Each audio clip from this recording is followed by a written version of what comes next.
ये चैनल केवल मनोरंजन के लिए है। हम किसी भी तरह के अंधश्रद्धा को बढ़ावा नहीं देते। पिछले एपिसोड में हमने देखा कि सारिका कैसे एक भयानक हादसे की गवाह बनी। एक अनजान आदमी उसकी बाहों में दम तोड़ गया और उसी पल से सारिका की जिंदगी में अजीब डरावनी घटनाएं शुरू हो गई। रात को सर में तेज दर्द, कमरे की लाइट्स का झपकना और फिर आईने में दिखाई देने वाली एक लंबी काली परछाई जो मानो उसे घूर रही थी। धीरे धीरे सारिका का बर्ताव बदलने लगा। कभी घर वालों से छुप जाना, कभी बेमतलब मुस्कुराते रहना, और फिर वो पल जब उसने रोहन पर गर्म चाय फेंक दी। लेकिन असली डर तो तब शुरू हुआ जब उसके शरीर ने इंसानी हरकतें करनी बंद कर दी। उसकी गर्दन अनहोनी तरह से मुड़ने लगी, चेहरे पर एक मौत जैसी मुस्कान फैल गई और उसने अचानक रोहन का गला दबोच लिया। टकराकर गिरने से सारिका का सर फट गया, लेकिन अस्पताल में होश आने पर उसका चेहरा, उसकी आंखें, सब कुछ किसी और का लग रहा था। उसकी पुतलियां सफेद हो चुकी थीं और वो रोहन को घूर कर बोली, क्या हुआ, डर गए? ये तो बस शुरुआत है, बदला तो अभी बाकी है। क्या? कैसा बदला? ये क्या बोल रही हो तुम सारिका? अचानक तुम्हें क्या हो गया है? रोहन की बात पूरी भी नहीं हुई थी कि सारिका ने अचानक अपने सिर को जोर से पकड़ लिया, जैसे उसके दिमाग में कोई भारी हथौड़ा बज रहा हो। वो दर्द से कराह उठा। घबराया हुआ रोहन तुरंत डॉक्टर को बुलाने के लिए बाहर भागा। बाहर आते ही उसके चेहरे पर गहरी चिंता साफ दिख रही थी। क्या हुआ रोहन बेटा, तुम इतने परेशान क्यों लग रहे हो? सारिका की तबीयत अब ठीक है, टेंशन मत लो। नहीं आंटी, बात वो नहीं है। ऐसा लग रहा है जैसे सारिका के अंदर कोई और है। वो सारिका है ही नहीं। क्या आप कहना क्या चाहते हो रोहन? रोहन जो कह रहा है वो मैं समझ रही हूँ। कुछ दिन से सारिका अजीब तरह बर्ताव कर रही है, जैसे उसके अंदर कोई और ही बस गया हो। मुझे लगता है हमें उसे पंडित जी को दिखाना चाहिए। हाँ आंटी, बिल्कुल। पंडित जी से बात करेंगे तो कम से कम मन को तसल्ली होगी, और अगर कुछ गड़बड़ है तो वो भी पता चल जाएगा। अगले दिन सारिका को अस्पताल से डिस्चार्ज मिल गया। घर की चिंता घेरे हुए गौतम तुरंत पास के मंदिर पहुंचा और पंडित जी को सारी बातें बता दी। ठीक है बेटा, तुम चिंता मत करो। मैं कल सुबह तुम्हारे घर आऊंगा। शाम के समय ऐसे मामलों में जाना ठीक नहीं होता। ठीक है पंडित जी, आप सुबह आ जाइएगा। अच्छा सुनो, ये लो रक्षा सूत्र, इसे अपनी बहन की कलाई पर बांध देना। अगर उसके साथ कुछ गलत हो रहा होगा तो ये उसे बचा लेगा। जी पंडित जी, मैं इसे वहीं बांध दूंगा। गौतम पंडित जी से वो रक्षा सूत्र लेकर घर के लिए निकल गया। रास्ते में वो एक दुकान पर सामान लेने रुका। जैसे ही उसने पैसे देने के लिए अपनी जेब से वॉलेट निकाला, उसी वक्त उसकी जेब में रखा रक्षा सूत्र नीचे सड़क पर गिर गया। उसे इसका जरा भी एहसास नहीं हुआ। घर पहुंचने पर उसने जेब टटोली तो रक्षा सूत्र कहीं नहीं मिला। अरे, मैंने तो इसे यहीं जेब में रखा था। समझ नहीं आ रहा कहाँ चला गया। मैंने कहा था ना, ध्यान रखना। कहीं रास्ते में गिराकर आ गया होगा। पता भी है कितना जरूरी था वो। लगता है दुकान में जब पैसे दे रहा था तभी गिर गया होगा। लेकिन आप चिंता मत करो माँ, पंडित जी कल सुबह घर आने वाले हैं। ये सारी बातें कमरे के दरवाजे के पीछे खड़ी सारिका सुन रही थी। गौतम की बात सुनते ही उसका चेहरा तमतमा कर काला पड़ गया, जैसे अंदर कोई और ही जाग उठा हो। वो पंडित यहाँ तब आएगा जब मैं उसे आने दूंगी। इसके शरीर से कोई नहीं निकाल सकता मुझे। जब तक मेरा बदला पूरा नहीं हो जाता मैं कहीं नहीं जाऊंगा। ये कहते हुए सारिका के चेहरे पर एक शैतानी मुस्कान फैल गई। अगली सुबह सब पंडित जी का इंतजार कर रहे थे, लेकिन काफी देर गुजर गई, फिर भी वो नहीं आए। अब तक तो आ जाना चाहिए था। तू एक बार फिर मंदिर जाकर देख, हो सकता है भूल गए हो। ठीक है माँ, मैं अभी जाकर देखता हूँ। अगर भूले भी होंगे तो मैं साथ लेकर आ जाऊंगा। गौतम जैसे ही मंदिर पहुंचा, पंडित जी के शिष्य ने जो बताया उसे सुनकर उसके पैरों तले जमीन खिसक गई। क्या पंडित जी को अचानक लकवा? कल तक तो बिल्कुल ठीक थे। पता नहीं बेटा, ऐसा कभी नहीं हुआ उनके साथ। उन्हें कोई बीमारी भी नहीं है, न दवाई न कमजोरी, कुछ भी नहीं। अचानक ऐसा कैसे हो गया, कोई समझ नहीं पा रहा। गौतम गहरी चिंता में डूबा घर पहुंचा। बात सुनते ही सरला के हाथ पांव ठंडे पड़ गए। मैंने कहा था ना कुछ गड़बड़ जरूर है। वो जो भी है पंडित जी को घर में आने ही नहीं देना चाहती, क्योंकि अगर वो एक बार घर के अंदर आ गए तो सब राज खुल जाएगा। माँ इतना मत सोचो, जरूरी नहीं कि यही वजह हो। इंसान है, कभी भी कुछ भी हो सकता है। कल मैं किसी और पंडित जी को बुला लूंगा, आप चिंता मत करो। घर में यही चर्चा चल रही थी कि तभी लैंडलाइन बजने लगी। सरला ने रिसीव किया। सामने रोहन की माँ मधु थी। बहन जी, मैंने आपको इसलिए फोन किया है कि हमने शादी की तारीख तय कर दी है। अगले 6 महीनों तक कोई अच्छा मुहूर्त नहीं था, तो 15 दिन बाद का दिन मिला है। पता है जल्दी है, लेकिन हम चाहते हैं कि बच्चों की शादी जल्दी हो जाए। रोहन भी इंडिया वाला काम बंद कर चुका है और विदेश में काम करने की सोच रहा है। ठीक है बहन जी, जैसा आपको सही लगे वैसा ही करते हैं।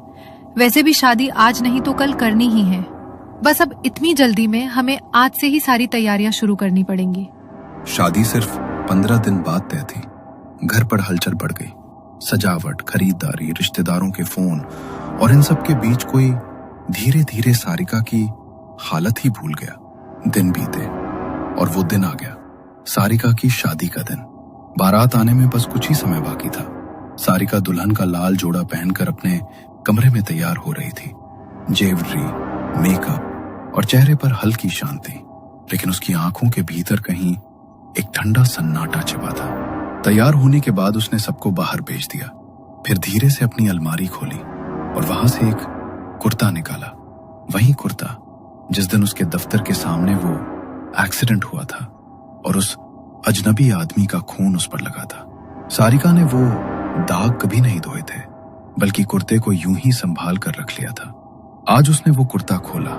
जहां जहां खून के निशान थे वहां से कपड़े के छोटे छोटे टुकड़े काटे और उन्हें अपने लहंगे के दुपट्टे में कसकर बांध लिया। अगर आज मैं इसके साथ बंधी नहीं तो इसके साथ जा भी नहीं पाऊंगी। इस बंधन के लिए ये करना जरूरी है। उसके चेहरे पर वही शैतानी मुस्कान थी, ठंडी, निर्जीव और कुछ खास इंतजार करती हुई। तभी दरवाजा खुला। सरला अंदर आई। उन्होंने अपनी दुल्हन बनी बेटी को देखा और आंखें नम हो गई। उन्होंने प्यार से उसे गले लगा लिया। मेरी बच्ची, ससुराल जाकर अपना ख्याल रखना, और अगर कभी कोई परेशानी हो तो बेझिझक यहाँ चली आना। ये घर कल भी तेरा था, आज भी तेरा है और हमेशा रहेगा। बारात आ गई है, चल। और सुन, ये लोहे की कील अपने पर्स में रख ले। फेरों के समय ये तुझे बुरी शक्तियों से बचाएगी। माँ, मुझे बस 1 मिनट, मैं बाथरूम जा रही हूँ। आप कील को बेड पर रख दो। कमरे से निकलते हुए मैं बैग में डाल लूंगी। ठीक है बेटा, मैं बाहर ही हूँ। सरला जैसे ही बाहर निकली, सारिका ने तेजी से चादर को हाथ से झटक दिया और लोहे की कील बिस्तर के नीचे लुढ़क कर गायब हो गई। कुछ मिनट बाद वो कमरे से बाहर आई। शादी की रस्में शुरू हो गई। गीत, पंडित की आवाजें, हंसी, कैमरे की फ्लैश। लेकिन जब फेरों का समय आया, उसी वक्त वो परछाई, वो ठंडी आत्मा सारिका के साथ साथ फेरे ले रही थी। आज एक नहीं, 2 आत्माएं बंध रही थीं। एक शादी का बंधन और एक बदले का बंधन। रात को सभी रस्में पूरी हो गई। सारिका अपने ससुराल पहुंची और आज थी उसकी पहली रात। वो कमरे में आई, हाथ में गर्म दूध का गिलास लिए रोहन के लिए, और उसके चेहरे पर वही मुस्कान थी, धीमी, खतरनाक और अजीब रूप से शांत। ये लो, पी लो इसे। बहुत प्यार से तुम्हारे लिए बनाया है मैंने।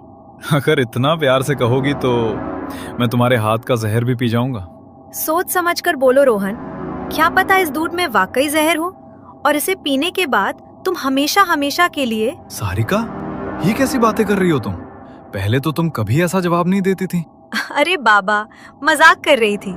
तुम भी ना आजकल हर बात पर नाराज हो जाते हो। ये लो, जल्दी पी लो। सारिका ने दूध का गिलास रोहन की ओर बढ़ा दिया।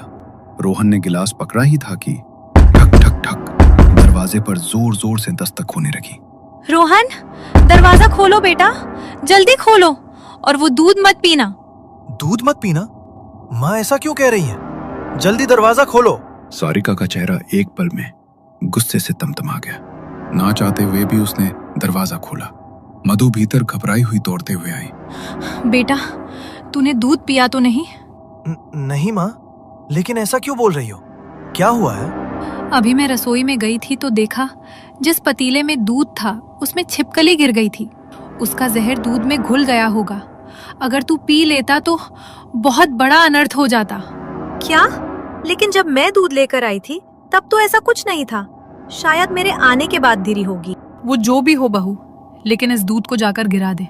खामखा किसी ने पी लिया और उसे कुछ हो गया तो ठीक नहीं होगा।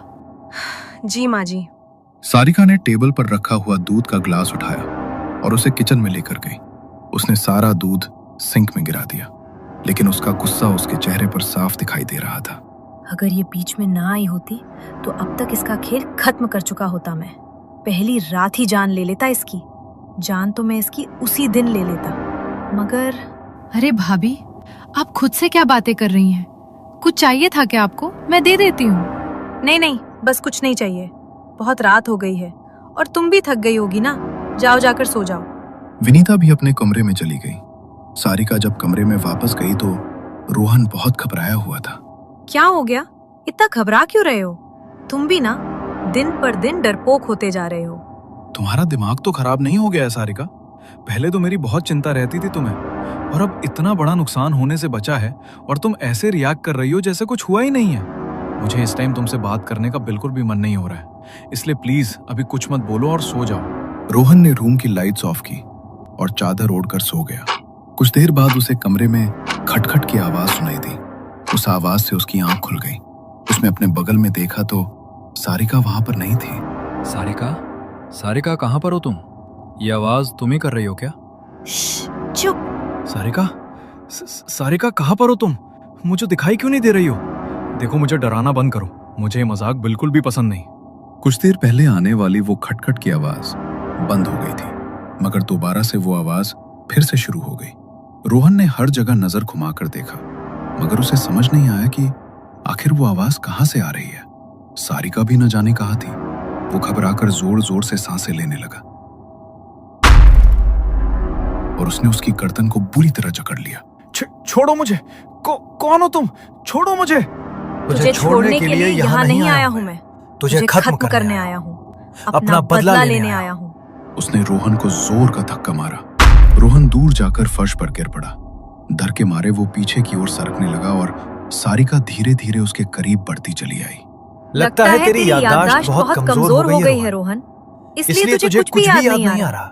न वो रात याद है, न मेरा एक्सीडेंट। क्या? कौन सा एक्सीडेंट? तुम कौन हो? किस बारे में बात कर रहे हो? मुझे तो तू अच्छी तरह पहचानता है।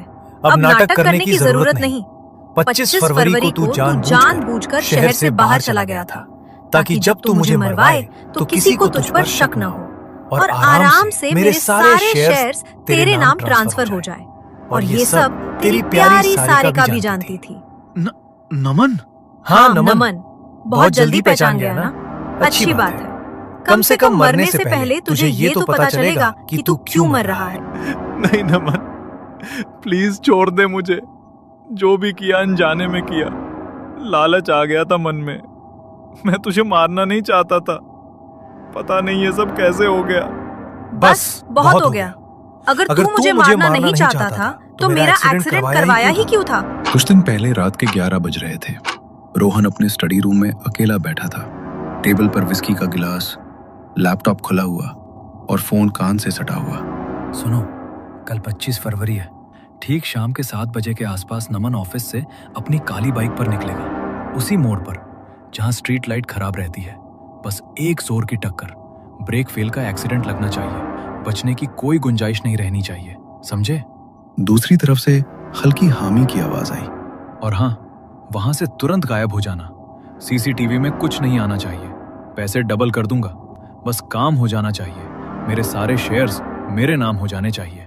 वो फोन काट कर गिलास उठाता है और एक घूंट में खाली कर देता है। सॉरी नमन भाई, बिजनेस है, पर्सनल कुछ नहीं। उसी शाम ठीक 7 बजे नमन अपनी बाइक पर तेज रफ्तार से जा रहा था।